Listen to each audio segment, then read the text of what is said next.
Inside your skull is a massive supercomputer. With its 100 billion neurons and intricate linking system, this highly networked organ is extremely powerful and capable of an infinite array of things. One of the most important components of this supercomputer is its capacity to process information at lightning speed via the lens of the visual cortex. Your visual cortex receives and processes sensory nerve impulses from the eyes for such things as tracking motion, determining colors, and gauging depth. It does an enormous amount of simultaneous and parallel processing from the feedback it receives from your eyes. Your brain even does some extra processing to compensate for the blind spot on the back of your retina. It uses the surrounding information given to it through the visual cortex to predict what should be in that blind spot, and it fills in the missing data with its best guess. All of this processing happens on a subconscious level. We are never aware of all the chemical and electrical activity and computing effort that is happening to produce these instantaneous processes that create our conscious lens of what is being experienced. Our conscious mind doesn't have the capacity to monitor and maintain all of the thoughts, beliefs, and feelings that constantly fire inside of us. Moreover, we don't actually have just one thought at a time. Different patches of neurons process different thoughts simultaneously. When we read in a linear type fashion, our brain is perceiving and processing all of the words within our view. And when we listen to someone speaking, our brains automatically predict which words are most likely to come next. The brain preloads multiple patterns simultaneously. It doesn't wait for the next word on a page or for the next word someone speaks. It processes meaning and makes predictions well before things happen. And since it can't predict everything with perfect accuracy, it predicts along multiple branches at the same time, coming up with multiple variations.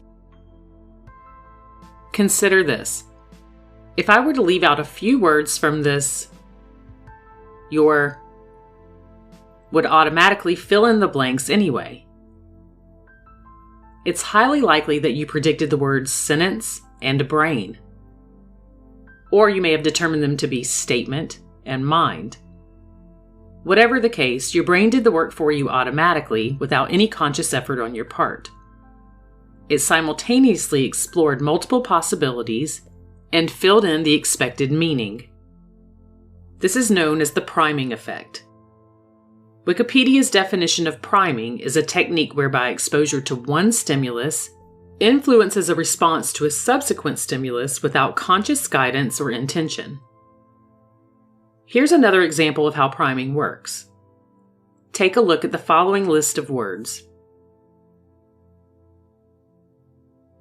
Now, fill in the 2 letters to complete the following 4-letter word. What word did you choose? Chances are pretty good that your brain picked a word related to the list just given, even though there are many possible solutions. Did you choose the word lion? Not everyone will, but it's very likely you did. Now take just a moment to stretch your mind by going through the alphabet and considering other choices that you could have selected. There are a lot of possibilities, but the priming effect likely got your brain fixated on one that matched the previous words. The word could have been lean or lone. It could have been lawn or the name Leon. However, your brain was primed with a list of jungle animals, and it most likely picked the most obvious choice due to association. The word lion appears to be the best fit. This priming effect also works when we're not consciously aware of it. If those words were placed somewhere inconspicuously on this video, where your eyes would have seen them, but you wouldn't have consciously noticed them, the effect would be essentially the same. The priming effect works on a much larger scale than this also. It's simply that it's often very subtle and takes place on an unconscious level. For example, if you were to read the news from a typical news source, your mind would be primed with words such as these.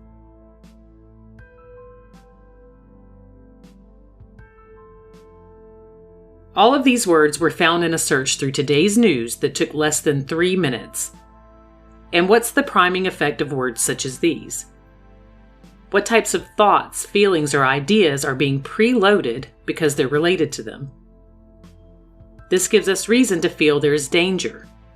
They produce fear. They elicit the stress response.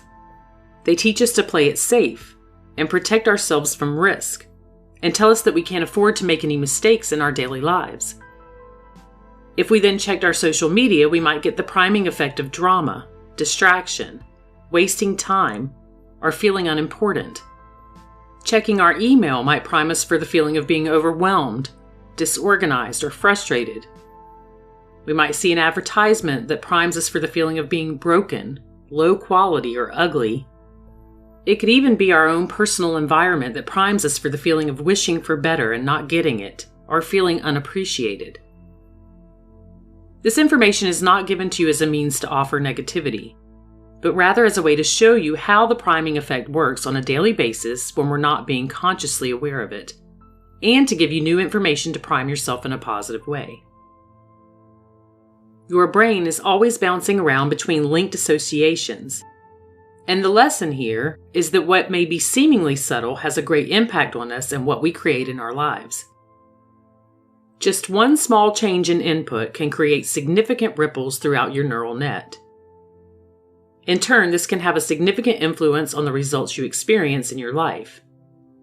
So we must consciously prime ourselves to create associations that link to more positive outcomes. Conscious priming presents us with tremendous opportunities for personal growth. By exerting some control over our priming influences, which may involve just a few small changes that we can make in a minute or two, we can create a permanent and lasting improvement in many areas of our lives. By offering our brain even slightly different input on a subconscious level, we can enjoy truly remarkable benefits where results are concerned. It's also very easy to implement. Here are a few ways to prime yourself with positive associations. When you wake up in the morning before getting out of bed, take a few moments to think of 2 or 3 things that you are proud to have achieved in your lifetime. This primes the feelings of worthiness, happiness, and accomplishment. Think of all the people that you love and that love you. This primes feelings of gratitude, affection, and support. Buy the better brand of coffee for your morning routine. This primes feelings of having something of quality, deserving the best, being upgraded, and rewarding yourself. Dress well for your day. This primes the feelings of success, quality, and professionalism. Treat everyone you see with kindness and a smile. This primes the feelings of being honorable, of high character, and a quality person. Delete all of your spam email. This primes the feeling of being up to date and efficient. Just before you go to sleep, think of all the things that you did that were successful throughout your day. This primes the feeling of confidence, creativity, and value. These are just a few examples. Another great way to use the priming effect to your advantage is by using sticky notes or a whiteboard to place some written words that associate with feelings you'd like to access throughout your day. Put these words somewhere inconspicuous in the place where you spend most of your time. For example, you might just jot them down in the upper right-hand corner of your whiteboard. You might pay little attention to these consciously, but just having them in your field of view will have a priming effect on your brain. Here are a few examples of words you might use.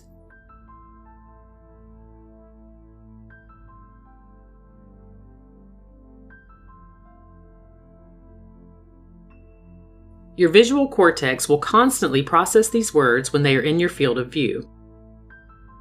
You won't be aware of that processing most of the time, but these types of words can assist in governing which other related patches of neurons your brain fires throughout the day. This will keep activating thoughts, feelings, and behaviors that are associated with your primed words, and it will happen automatically and takes no extra effort on your part.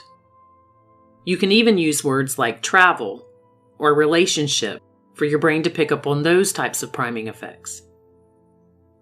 Additionally, be sure to remove any negative priming from your field of view so your visual cortex is processing predominantly positive signals. These simple techniques are both stronger and more effective ways of influencing yourself than just affirmations, especially given what modern neuroscience is telling us about how the brain works.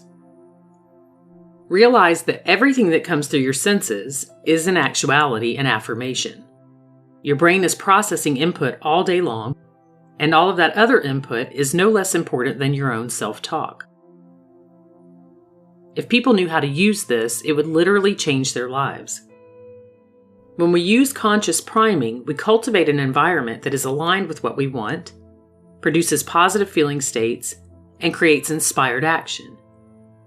And when you reach the point that your own priming efforts become a habit, and your preloaded script is ingrained in your brain, it gets much easier to stay aligned with what you want and manifest a life by design.